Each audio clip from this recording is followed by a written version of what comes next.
বাবা এই ক্লাসটা ভালো করে বল। প্রথম কি সর্বত্র ব্রহ্ম, পরিপূর্ণ ব্রহ্ম, আমি এই ব্রহ্ম, হলো? আচ্ছা, এই ব্রহ্মের এই প্রকৃতিটা কি বল? প্রকৃতি জড় অবস্থা। প্রকৃতিটা কি বলে বাবু? প্রকৃতি কি বলে? কেউ যদি প্রশ্ন করে পরিপূর্ণ ব্রহ্মে আবার প্রকৃতি কোথা থেকে চলে এলো, তখন কি বলবি? ব্রহ্মের একটা শক্তি, যেমন তোর ভেতরে একটা শক্তি আছে, এমনি দেখে বোঝা যায় না, কিন্তু 50 কেজি বাটখারাকে যখন তুলছিস তখন বলছি বাবা এর ভেতরে একটা বিরাট শক্তি আছে। ঠিক ওইরকম ব্রহ্মের একটা শক্তি, এই শক্তি এই জগৎ সৃষ্টি করবে আর সৃষ্টি করে পরিচালনা করবে, এর প্রেজেন্টে হবে। এই শক্তিটাকে ইনি এবার কাজে লাগাবেন। একম বহুশ্যাম, আমি এক আছি বহু হব, এই ইচ্ছাটাকে পরিপূর্ণ করার জন্য। কেন না ইনি সর্বজ্ঞ, সর্বশক্তিমান, অন্তর্যামী, জগৎজনী, যা খুশি করতে পারবে। এই ব্রহ্ম, তার আভাসটা কোথায় এসে পড়লো? ব্রহ্ম আসেনি, কে এসেছে বল? আভাস। সূর্য জলে আসেনি, কে এসেছে? সূর্যের আভাসটা জলে এসেছে, জলটা স্বচ্ছ ধরেছে, আর সাথে সাথে ওখানে সূর্যেরই প্রতিবিম্ব হয়ে গেছে। সূর্যের সঙ্গে জলের সম্বন্ধ অত্যন্ত দুর্ঘট, কোনোদিনই সম্ভব দুটো বিপরীত ধর্মী সম্বন্ধ হবে না। কিন্তু সম্বন্ধটা কার সঙ্গে হয়েছে তাহলে? আভাসের সাথে, সূর্যের রশ্মির সাথে। ঠিক ব্রহ্মের সঙ্গে প্রকৃতি, এটা জড়া, এটা জড়া, আর কি পরিপূর্ণ চৈতন্য। এই জড়া প্রকৃতিকে উনি সচ্ছল করে সৃষ্টি করবে। কিভাবে করছে? এই ব্রহ্ম তার আভাসটা এসে পড়েছে, আর পড়া মাত্রই একটা শব্দ হয়েছে। যে কোনো জায়গায়, এখানে যদি আমি একটা জিনিস ফেলে দিই, ঢান করে শব্দ হবে। বুঝতে পারছো তো? শব্দই হচ্ছে মূল, সেই জন্য বলে শব্দই ব্রহ্ম। এই হাতটা আছে, হাতের উপরে যদি হাতটাকে দিন, একটা শব্দ হয়ে গেল। এই প্রথম সৃষ্টির প্রারম্ভে প্রথম একটা শব্দ হয়, সেই শব্দ ভূমণ্ডলে বিরাজ করছে। এখন সৃষ্টি হয়নি, শুধু শব্দ। সেই শব্দটাকে কি বলা হয়? ওঙ্কার। ওঙ্কার আদি বীজ, প্রণব। প্রণব এর ইম্পর্টেন্সিটা বোঝ, কেন আমি বেরোতে পারছি না। এই ওঙ্কার, এই ভাইব্রেশন, তখন সঙ্গে সঙ্গে শব্দতে কি হলো? প্রকৃতি ভাইব্রেট করে ফেললো, আর ভাইব্রেট করা মাত্রই প্রকৃতিটা দুভাগে বিভক্ত হয়ে গেল। একই প্রকৃতি, 3 গুণ, দুটো অংশ ভাগ হয়ে গেল। কে করলো?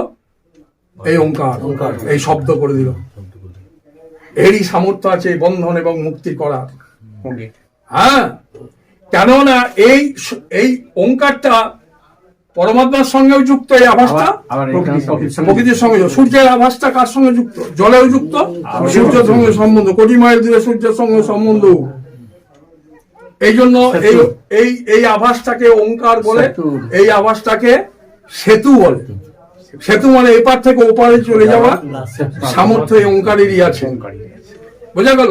এটা যখনই দুভাগে ভাগ হয়ে গেল, এক ভাগ প্রকৃতিকে বলা হয় সত্যগুণ, এটা সরে চলে এলো এই অংশ থেকে।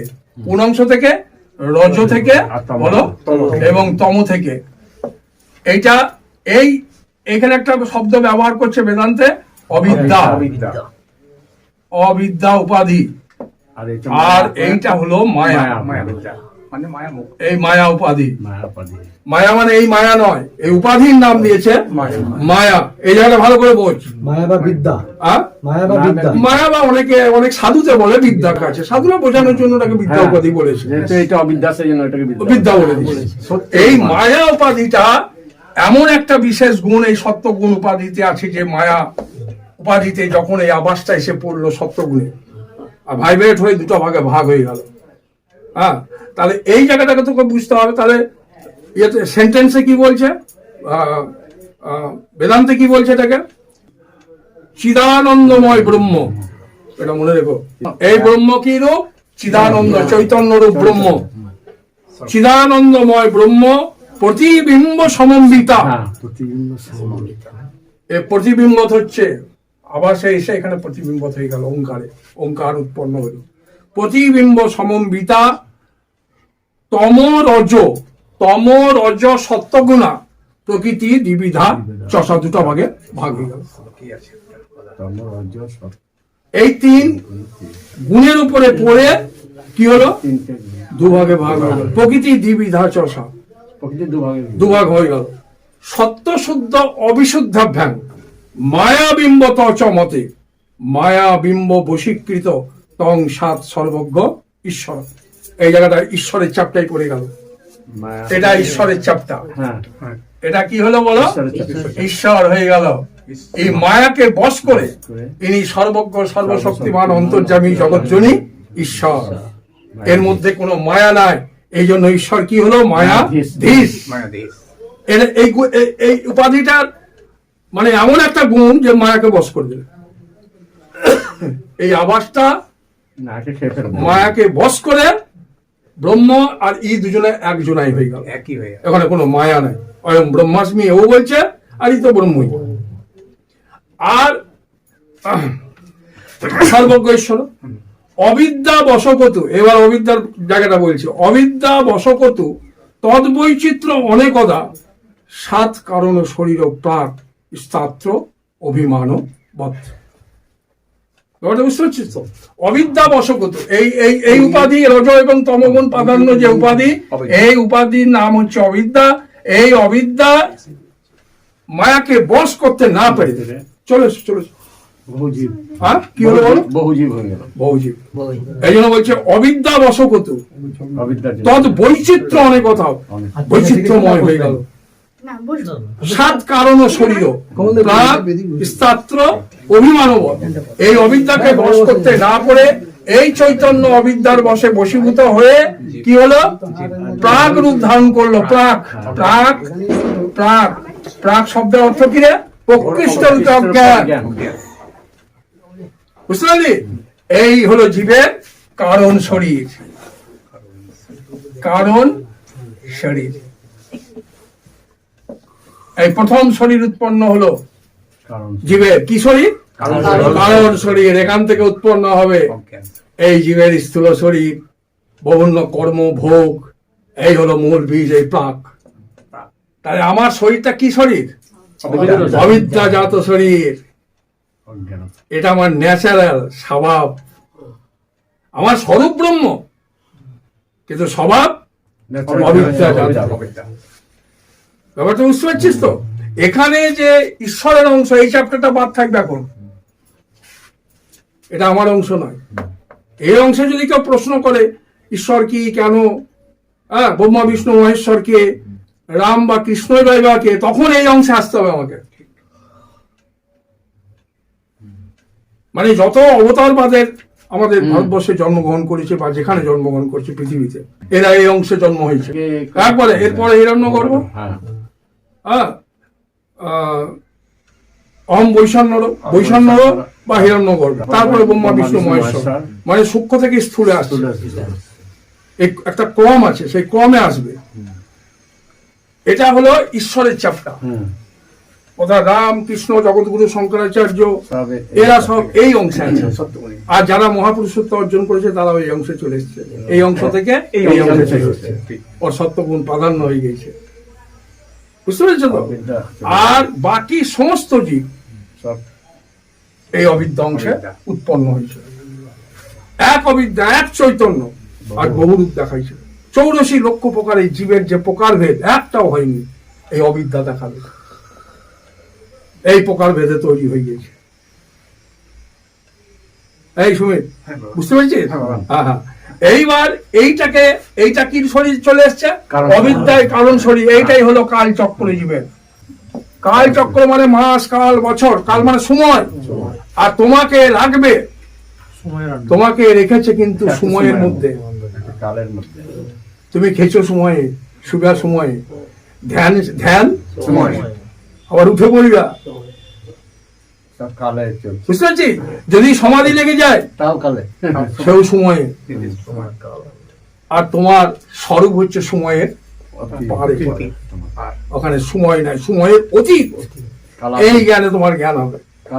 কালাতীত, কালের অতীত। এই কাল চক্রে আমি আছি। 24 ঘন্টা দেখবে আমি সময় অতিক্রম করতে পারবে না। হবে? সময় পাচ্ছি অতিক্রম করতে? হ্যাঁ, সমস্ত কিছু ধ্যান ধারণা সমাধি পূজা পাঠ সব অজ্ঞানে। তোকে সময় কে করছে? এই কারণ শরীর, তোর ভেতরে একটা শরীর, ওই শরীর তোকে সময় আন্ডারে কাজ করাবে। আর এই সৎসঙ্গ সত্রিয় গুরু তোকে সময়ের পার দেখাবে, তোর স্বরূপ সময় পারি, প্রকৃতির পারে। হ্যাঁ।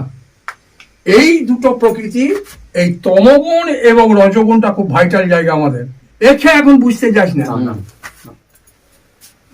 এ আমাদের জায়গা লয়, এটা জগৎগুরুর জায়গা। এইখান থেকে বাবা, এখানে এইটাকে ক্লিয়ার যদি আমি করতে পারি তাহলে তো হয়ে যায়। তো এটা হয়েই গেল, হয়ে গেল। ওখানে চলে গেলাম। ওখানে অটোমেটিক্যালি তুই চলে গেলি। এইটা সত্যগুণ তোর ভেতরে আছে, ক্ষীণ, একবার ওকে উঠতেই দিছে না এই দুজনা। এইবার খেলাটা এখানটা লক্ষ্য রাখ, তবে বুঝতে পারবি। এখানে বসে বসে করি আর দাঁড়াতে পারছি না, এখন তো থাক ওইখানে।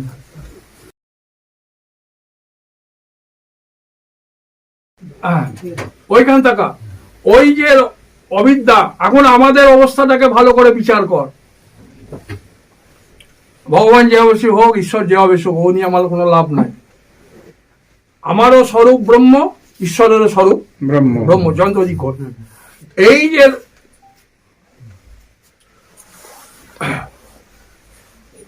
ওই তমগুণ যেটা দেখছিস না, জীবের ওই তমগুণ থেকে উৎপন্ন হয়েছে পঞ্চমহাভূত।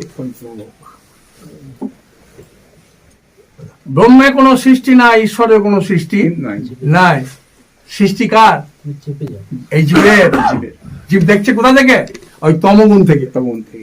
তমগুণ থেকে জাত হচ্ছে বাবু কি বলো, পঞ্চমহাভূত। এই জন্য গীতাতে দেখবি কৃষ্ণ বলছে এই জীবই জগৎকে ধারণ করে আছে। ঈশ্বরে কোনো সৃষ্টি নাই, আমার কোনো সৃষ্টি বলে জন্ম নাই, মৃত্যু নাই। তাহলে ওরা সৃষ্টি কেন পাই না, আমি কেন পেয়েছি? আমার ভেতরে অবিদ্যা যে জাত, অবিদ্যা কারণ শরীর, এই শরীরে ওই তমগুণের প্রভাব প্রচন্ড। এই তমগুণ থেকে উৎপন্ন হচ্ছে কি বল, পঞ্চমহাভূত। কি কি? বাহ। এই তমগুণের পঞ্চমহাভূত থেকে ভূতের যে সত্তাংশ আছে, প্রত্যেকটা ওখানে গুণের ভেতরে তিনটা এলিমেন্টস থাকবে, তাছাড়া সৃষ্টি হবে না। কারো আধিক্য বেশি থাকবে, কারো আধিক্য কম থাকবে, তিনটে কম বেশি। বুঝতে পেরেছিস? এই পঞ্চমহাভূতের তম অংশ থেকে উৎপন্ন হয়েছে কি বলো, পঞ্চমহাভূত। পঞ্চমহাভূতের যে সত্তাংশ, পাট অর্থাৎ আকাশ, বাতাস, মাটি, জল, অগ্নি, এই এক একজনের এক একটা সত্তাংশ থেকে উৎপন্ন হয়েছে পঞ্চ জ্ঞানেন্দ্রিয়। এই জীবের সৃষ্টি ওর সত্তাংশ থেকে পাঁচটা বলো জ্ঞানেন্দ্রিয়। কি কি? চক্ষু, কর্ণ, নাসিকা, জিহ্বা, ত্বক।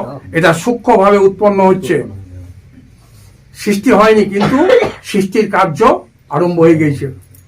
কে করছে? এই যে মায়া উপাধিতে যে ঈশ্বর, এর ইচ্ছাই হচ্ছে এই সৃষ্টি কার্য চালাবে, ব্রহ্মের ইচ্ছায়।